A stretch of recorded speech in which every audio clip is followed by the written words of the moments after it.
Bom, pessoal, então vamos aí para o nosso último exercício aí da semana. Número 14 diz assim: no Nordeste brasileiro é comum encontrar peças de artesanato constituídas por garrafas preenchidas com areia de diferentes cores, formando desenhos. Um artesão deseja fazer peças com areia de cores cinza, azul, verde e amarela, mantendo o mesmo desenho, mas variando as cores da paisagem, que é formada por casa, palmeira e fundo, conforme a figura, essa figura aqui, ok? Então está dizendo assim: o fundo pode ser representado nas cores azul e cinza, a casa nas cores azul, verde e amarelo e a palmeira nas cores cinza e verde.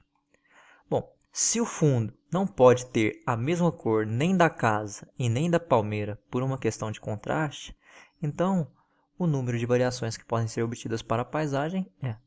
Então aqui, pessoal, talvez a informação mais importante que a gente tem aqui do problema é essa daqui, que o fundo ele não pode ter a mesma cor nem da casa e nem da palmeira. Essa informação aqui é muito importante, porque, de certa forma, se o fundo tiver a mesma cor da casa, por exemplo, a casa vai sumir com o fundo, certo? A gente não vai conseguir discernir ela.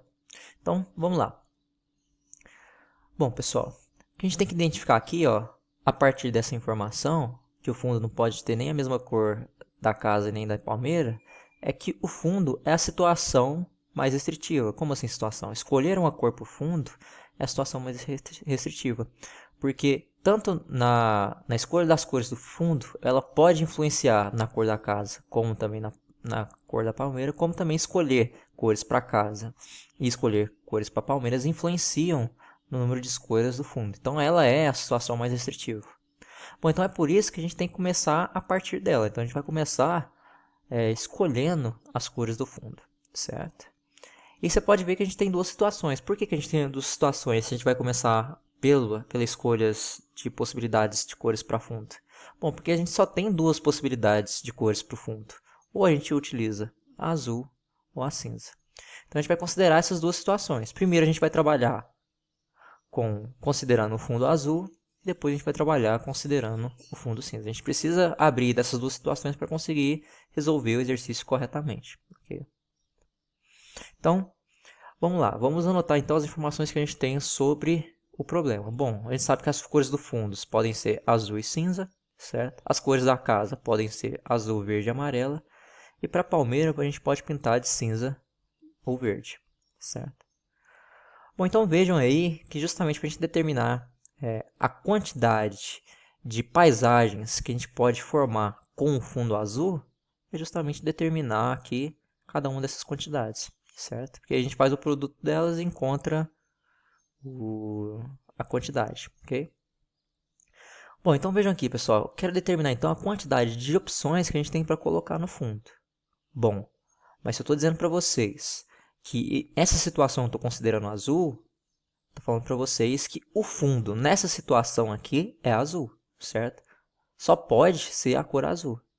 Se para o fundo só pode ter a cor azul, quantas são as possibilidades que a gente tem para colocar no fundo? Bom, se só pode o azul, o cinza não pode, quer dizer que eu tenho apenas uma possibilidade, certo? Eu tenho apenas uma possibilidade de escolha, que no caso aqui é o azul, para colocar no fundo. Porque eu estou considerando essa hipótese como sendo o fundo azul, certo? Não pode ser outra. Então agora eu vou olhar aqui para casa, certo? Eu quero determinar então a quantidade de possibilidades que eu tenho para colocar de cores aqui na casa, para pintar a casa. Bom, mas vejam, lembrando que o fundo ele ele pode influenciar na quantidade de opções que a gente tem de cores para casa. Bom, vejam que como o fundo e a casa não pode ter as mesmas cores, quer dizer que então que eu não posso usar o azul. Porque nesse momento aqui dessa hipótese eu estou usando o azul, certo? O fundo está sendo azul. Então restam quantas possibilidades então de cores para me colocar na casa? Bom, restam duas, porque se de 3 eu não posso colocar uma delas, restam duas. 3 menos 1, 2. E agora eu vou olhar para a quantidade de possibilidades de cores que eu posso colocar aqui na palmeira, certo? Lembrando que o fundo também ele pode influenciar na quantidade de possibilidades, certo? Mas vejam aqui, ó, que nesse momento o meu fundo é azul e a gente não tem opção azul para colocar na palmeira. Então vejam que eu tenho quantas possibilidades? Eu tenho 2, porque eu posso colocar cinza ou verde que não vai me dar nenhum problema, ok? Então com isso a gente consegue determinar a quantidade de paisagens que a gente pode formar com fundo azul, respeitando as nossas regras e essas cores, certo? A gente tem 4 possibilidades de paisagens respeitando as regras, considerando o fundo azul, certo? A gente vai usar o mesmo raciocínio agora para achar o número de possibilidades de paisagens que a gente pode ter com o fundo cinza, ok? Bom, então o que a gente sabe do problema? A gente sabe as mesmas informações, que o fundo pode ser pintado ou de cinza ou de azul, que a casa pode ser pintada ou de azul, verde ou amarela, e a palmeira cinza ou verde, certo? Então aqui a gente tem nosso quadrinho que vai nos ajudar aqui a determinar a quantidade de possibilidades que a gente tem sobre essa situação. Bom, vejam que a segunda situação, pessoal, eu estou considerando que o fundo, ele é o quê? Ele é cinza, certo? Bom, se o fundo aqui é cinza, pessoal, ele não é azul, certo? Eu só tenho a possibilidade cinza. Bom, se das duas opções eu só tenho a possibilidade cinza nessa hipótese, quer dizer que eu tenho apenas uma possibilidade, certo? Porque nessa situação eu estou considerando o fundo cinza. Então eu tenho apenas uma opção das duas, ok? Ok. Então vamos lá. Agora eu vou olhar aqui para casa. Vejam, a gente sabe que o fundo ele pode influenciar na quantidade de possibilidades de cores que a gente pode pintar a casa. Mas vejam que aqui, ó, na casa a gente não tem a cor cinza. Então a gente não tem que se preocupar com ela. Então quer dizer que eu tenho todas essas possibilidades aqui, ó, todas essas 3 cores são possibilidades para eu pintar a casa. Então eu tenho quantas? Eu tenho 3 possibilidades, ok? Bom, agora a gente vai olhar para a palmeira. Lembrando que o quê? A gente quer determinar a quantidade de possibilidades de cor que a gente tem para colocar aqui na palmeira, certo? Mas a gente sabe que o fundo ele pode influenciar na hora de pintar a palmeira, porque a gente não pode ter fundo e palmeira com a mesma cor. Mas vejam que aqui eu utilizei o cinza, então eu não posso utilizar o cinza para a palmeira. Sobra que cor? Sobra a cor verde, no caso. Ou seja, das duas opções que eu tenho para pintar a palmeira, eu só posso utilizar quantas? Uma, que no caso aqui seria a verde, certo? Então vejam que a quantidade de paisagens que a gente pode formar com essas cores, sendo que o fundo é cinza, a gente tem apenas 3 opções.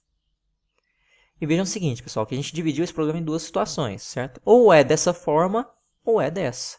Lembra que eu falei para vocês que vocês têm que sempre relacionar a palavra ou com a soma? Bom, se eu dividir o problema em 2 e a gente não tem interseção entre esses 2 grupos, por que a gente não tem interseção? Porque ou o fundo é azul ou o fundo é cinza. Ele não pode ser os dois ao mesmo tempo, certo? Então nessa situação que é ou é um ou é o outro, a gente vai somar as quantidades de paisagens que a gente encontrou nessa situação e nessa daqui. Portanto, aqui a gente tem 4 mais 3, 4 mais 3 são 7. Então, a resposta dessa questão, pessoal, são 7 paisagens diferentes que a gente pode formar seguindo todas essas condições e restrições aqui que o exercício nos deu, certo? Então, aqui a maior dificuldade desse problema é montar, saber raciocinar ele de forma aí lógica e coerente, ok? Bom, então com isso, pessoal, a gente termina essa sequência aí de exercícios que a gente propôs para essa semana, certo? Que era resolver do 7 ao 14. Espero que vocês tenham compreendido e tenham gostado da forma como que foi trabalhado esses exercícios. Se vocês tiverem alguma dúvida, vocês podem comentar aí abaixo, certo? Colocar aí nos comentários o que vocês encontraram de problemas ou o que vocês não entenderam. E se mesmo assim, se vocês quiserem, eu estou tendo aqueles momentos de plantões durante toda a semana com os meninos. Então, se vocês tiverem alguma dúvida sobre esse exercício, podem aparecer por lá que eu não vou ter problema nenhum em explicar a dúvida de vocês. Então eu fico por aqui. Aquele abraço. Fui!